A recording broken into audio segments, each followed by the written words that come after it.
2 Samuel, chapitre 11. L'année suivante, au temps où les rois se mettaient en campagne, David envoya Joab, avec ses serviteurs et tout Israël, pour détruire les fils d'Ammon et pour assiéger Rabat. Mais David resta à Jérusalem. Un soir, David se leva de sa couche, et, comme il se promenait sur le toit de la maison royale, il aperçut de là une femme qui se baignait et qui était très belle de figure. David fit demander qui était cette femme, et on lui dit, « N'est-ce pas Bathsheba, fille d'Éliam, femme d'Uri, le Héthien ?» Et David envoya des gens pour la chercher. Elle vint vers lui, et il coucha avec elle. Après s'être purifiée de sa souillure, elle retourna dans sa maison.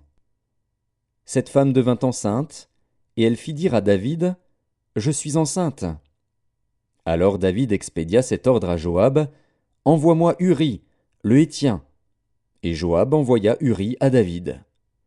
Uri se rendit auprès de David, qui l'interrogea sur l'état de Joab, sur l'état du peuple et sur l'état de la guerre.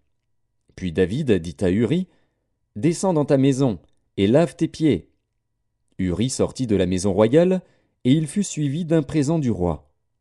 Mais Uri se coucha à la porte de la maison royale, avec tous les serviteurs de son maître, et il ne descendit point dans sa maison. On en informa David, et on lui dit, « Uri n'est pas descendu dans sa maison. » Et David dit à Uri, « N'arrives-tu pas de voyage? Pourquoi n'es-tu pas descendu dans ta maison? » Uri répondit à David, « L'arche et Israël et Juda habitent sous des tentes. Mon seigneur Joab et les serviteurs de mon seigneur campent en rase campagne, et moi j'entrerai dans ma maison pour manger et boire et pour coucher avec ma femme.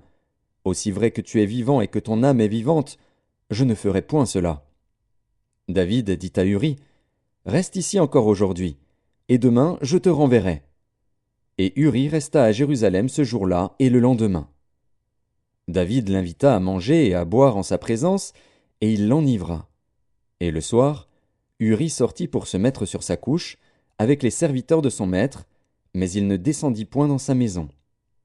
Le lendemain matin, David écrivit une lettre à Joab, et l'envoya par la main d'Uri. Il écrivit dans cette lettre, « Placez Uri au plus fort du combat, et retirez-vous de lui, afin qu'il soit frappé et qu'il meure. » Joab, en assiégeant la ville, plaça Uri à l'endroit qu'il savait défendu par de vaillants soldats. Les hommes de la ville firent une sortie et se battirent contre Joab. Plusieurs tombèrent parmi le peuple, parmi les serviteurs de David, et Uri, le Héthien, fut aussi tué.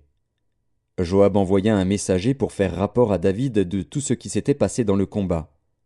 Il donna cet ordre au messager, « Quand tu auras achevé de raconter au roi tous les détails du combat, peut-être se mettra-t-il en fureur et te dira-t-il, « Pourquoi vous êtes-vous approché de la ville pour combattre?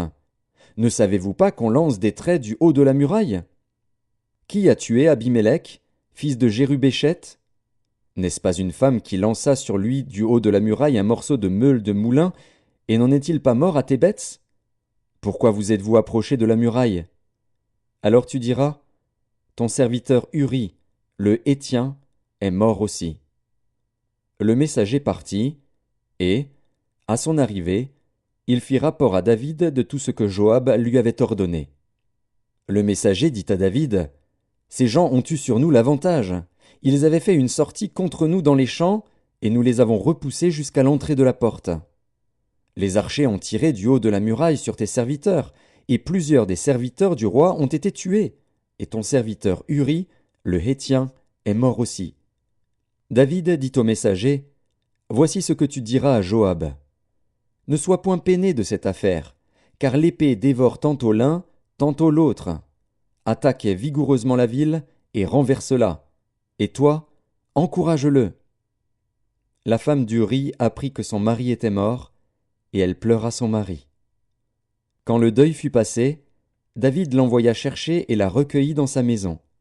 Elle devint sa femme, et lui enfanta un fils. Ce que David avait fait déplut à l'Éternel.